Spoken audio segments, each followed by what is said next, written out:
всички бяха близо, масите пълни, чашите до край. Всеки ме наричаше брат, докато имах какво да дам. После дойдоха дните без пари, без шум, без хора, без приятели. Тогава разбрах една истина: не всеки, който се усмихва, е човек. Дадох им ръка, когато падаха, пазих им гърба от чужди думи. А когато аз останах сам, се оказа, били са само гости.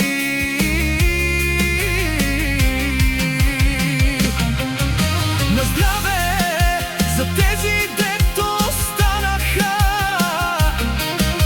когато всичко се разпадаше. За тези, дето не ме питаха какво има, а как съм.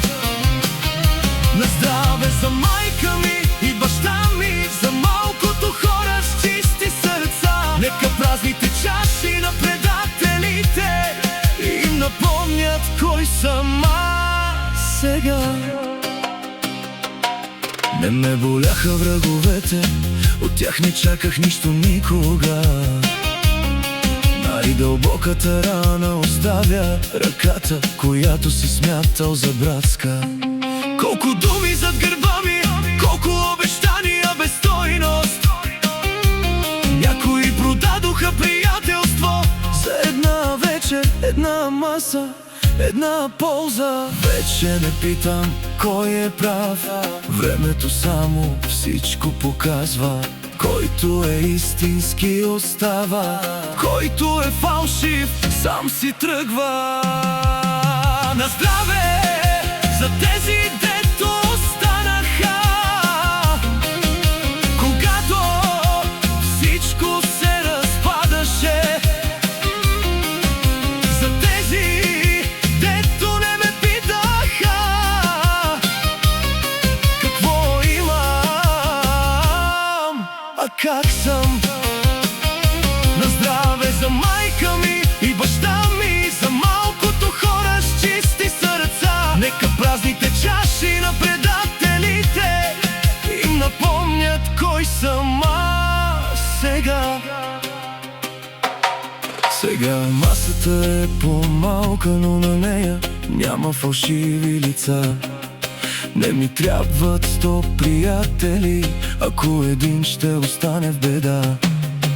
Научих се да губя хора, без да губя себе си. Понякога самотата е цената на достоинството. И ако утре пак падна, няма да ме страх. Знам кои ще бъдат до мен и кои ще гледат отдалеч. На здраве за тези, дето останаха, когато целият свят си тръгна. За ръцете, които ме вдигнаха, когато никой не повярва. На здраве за любовта на семейството, за честта, която не се продава. А на онези, дето ме предадоха, не им желая нищо, само да живеят с избора си.